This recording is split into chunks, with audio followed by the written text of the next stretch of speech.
자, 이기영 얘기를 좀 해보겠습니다.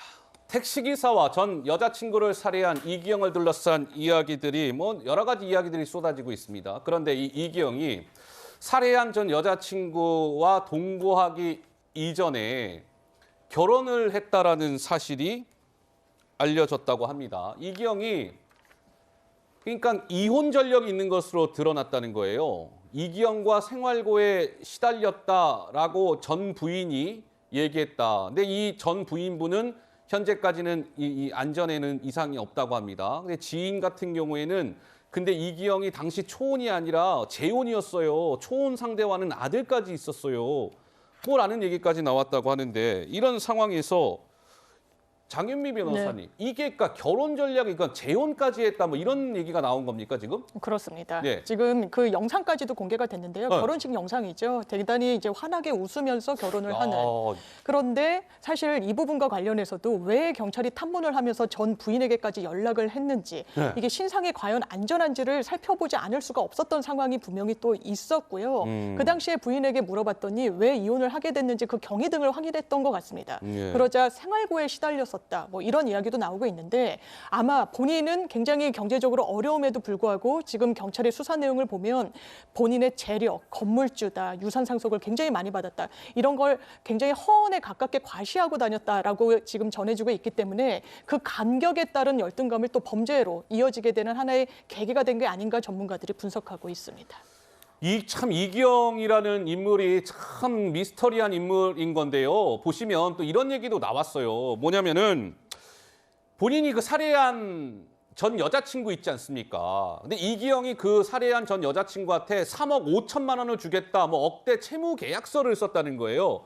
경찰이 딱 그걸 확보했는데 돈 갚기로 한 시점까지 특정이 됐대요. 근데 살해 동기와 그래서 저게 살해 동기와 관련이 있지는 않을까 조사하고 있다는 건데 장윤미 변호사님 진짜 저거 관련이 있을 가능성이 높아 보이는데 어떻습니까? 높죠. 왜냐하면 압수수색을 했더니 전혀 몰랐던 하나의 차용증 같은 게 발견이 된 겁니다. 실제로 3억 5천이라는 돈 굉장히 거액인데 언제까지 갚기로 한 내역이 있고 다만 실제 차용이 이루어졌는지 언제 이 차용증이 작성됐는지는 경찰이 추가 수사를 통해서 밝혀내야 될 부분이긴 하지만요. 혹시 이 거액의 채무를 상환하라고 종전의 동거녀로부터 압박을 받았단지 그런 어떤 사실관계가 드러나게 되면 이게 본인은 우발적인 살인이었다라고 이야기하고 있지만 계획범죄 그리고 채권 채무 관계 속에서 이런 범행에 이르렀을 가능성도 사실 배제할 수 없어 보이는 하나의 단서입니다. 그러니까 이게 우리 시청자 여러분들이 얼마나 정말 이기영 하면서 혀를 차시는 분들이 많잖아요. 지금 뭐 결혼한 것까지도 좀 확인이 됐다 그러고 또 전 여자친구 살해해서 어떻게 했습니까? 그 옷잔 속에다가 놓고 근데 택시기사 살해해서 옷장에 넣는데 또 그 집에는 지금 만나고 있는 여자 초청했는데 그 여자분이 딱 고양이 사료 찾는다고 장롱 여니까 거기 시신 나왔고 또 8월 달에는 또 전 여자친구 살해하고 참 정말 이게 뭐 납득이 안 가는 일이 많은데요. 그래서 지금 이런 얘기가 나옵니다.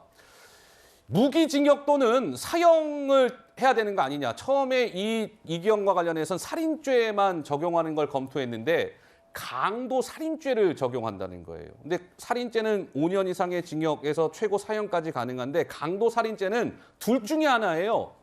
무기 아니면 사형이에요. 무기 아니면 사형. 그래서 경찰은 이기영 이거 죄질이 안 좋아도 너무 안 좋아. 강도 살인죄를 적용을 검토하고 있다는데 장윤미 변호사님 가능성 있습니까? 예, 있습니다. 왜냐하면 강도 살인죄는 일반 살인죄도 굉장한 강력 범죄이지만 강도 살인죄는 금품을 목적으로 사람을 살해했다는 것이기 때문에 법적 평가가 완전히 상이합니다. 그렇기 때문에 법정형 자체는 사형, 무기 이렇게 두 가지로만 규정돼 있고요. 대법원의 양형 기준표를 보더라도 무기라도 유기징역형 선고는 가능하거든요. 장량 감경을 통해서.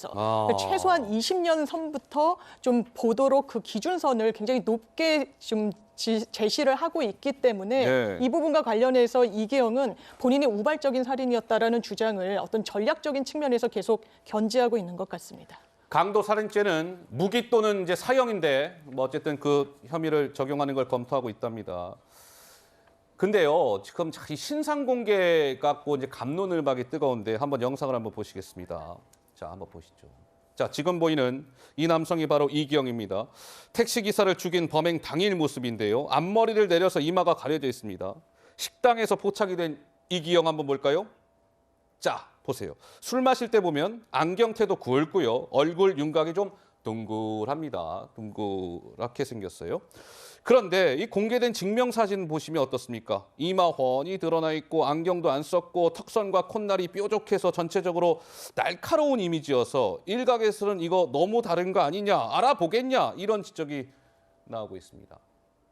근데 이기영이 내일 검찰에 이제 송치가 되거든요. 검찰에 넘겨지는데 이기영이 검찰에 송치될 때도 얼굴이 그대로 드러날 것 같지 않답니다.